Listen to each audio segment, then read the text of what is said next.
Russia के एक बहुत बड़े दानिश्वर थे जिनका नाम था गफूरॉफ, आपने उनका नाम सुना होगा। और जब ये रशिया इकट्ठा होता था तो उस जमाने में भी उनका जो मुल्क था उसका नाम था दागिस्तान। तो दागिस्तान के वो एक मुसलमान रियासत थी।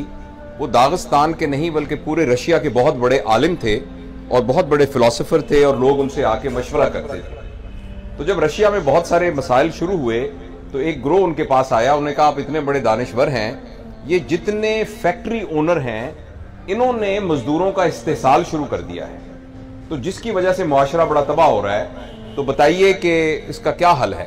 तो उन्होंने कहा कि कोई नहीं, ये जो सरमायादार होते हैं ना ये ऐसे करते ही होते हैं, कोई फर्क नहीं पड़ता।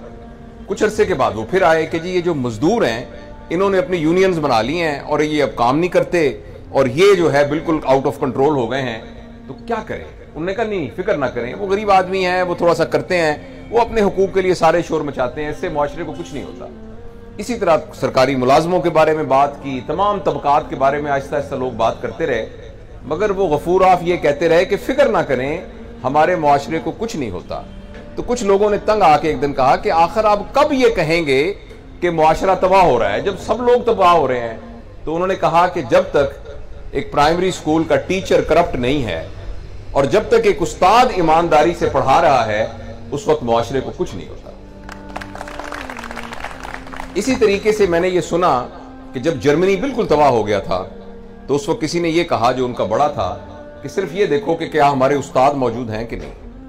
तो उन्होंने कहा जी उस्ताद तो मौजूद हैं। उसने कहा फिक्र ना करें, अब कौम दोबारा खड़ी हो जाएगी। अगर उस्ताद मौजूद होंगे तो वो कौम दोबारा खड़ी हो जाएगी।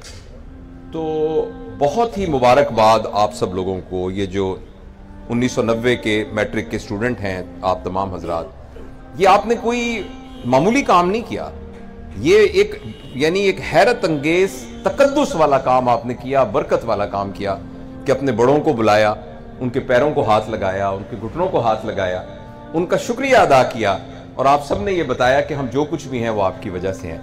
तो बहुत ही मुबारक वाली बात है और बहुत ही, और जैसे सर ने भी अपनी गुफ्तगू में फरमाया था, और ये वो रवायात हैं जो कि मुआशरों को जिंदा रखती हैं। बहुत अरसे तक मेरा ये ख्याल था कि तालीम की कमी है, इस वजह से हम तरक्की नहीं कर रहे। आबादी हमारी इसलिए कंट्रोल नहीं हो रही कि तालीम की कमी है, हमारे यहाँ और तमाम चीजें नहीं, साइंस की तरक्की नहीं हो रही, टेक्नोलॉजी की तरक्की नहीं हो रही, हमारे इदारे डेवलप नहीं हो रहे, कि हम तालीम याफ्ता नहीं है। मुझे बहुत बाद में ये सब बात समझ में आई कि अगर आप किसी बहुत तालीम याफ्ता शख्स की तरबियत ना करें तो वो मुआशरे का सबसे खतरनाक आदमी है, क्योंकि उसके पास वो सारी स्किल्स मौजूद हैं जिसके जरिए वो मुआशरे को एक्सप्लॉइट कर सकता है और तबाह कर सकता है। तालीम के अलावा जो सबसे अहम चीज है वो तरबियत है।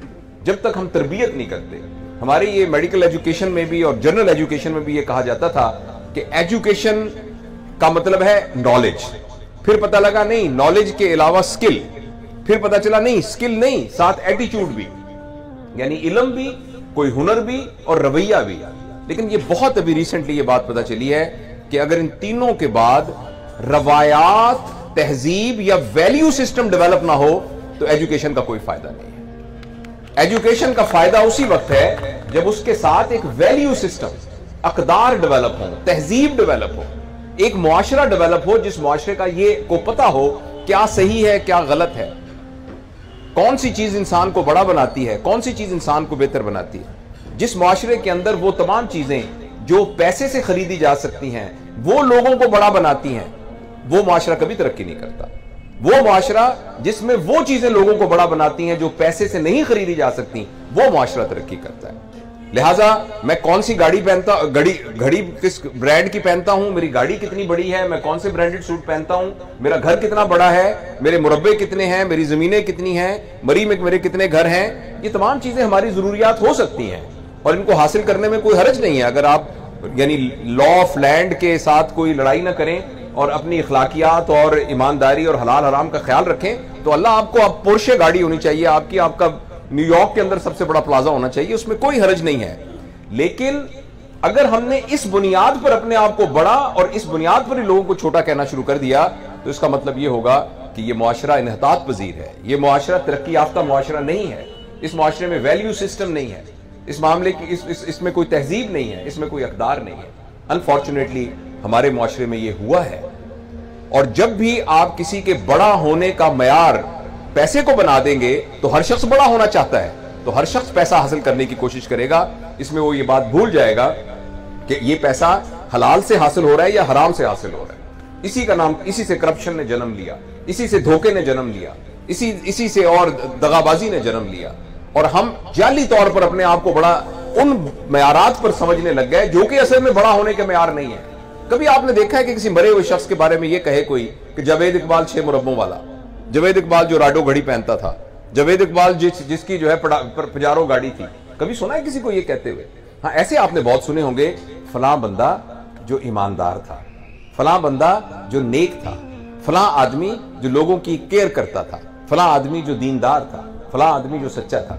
तो इसलिए बड़े होने का जो मयार है वो तो वही चीजें हैं जिनको पैसे से खरीदा नहीं जा सकता। बड़े होने का मयार तो वही चीजें हैं जो हमसे कोई छीन नहीं सकता।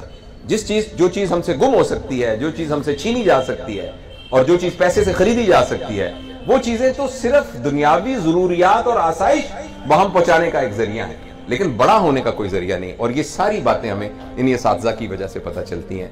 यही असातिज़ा की बुनियाद की तालीम की बुनियाद पर ही मुआशरे में वैल्यू सिस्टम डेवलप होता है।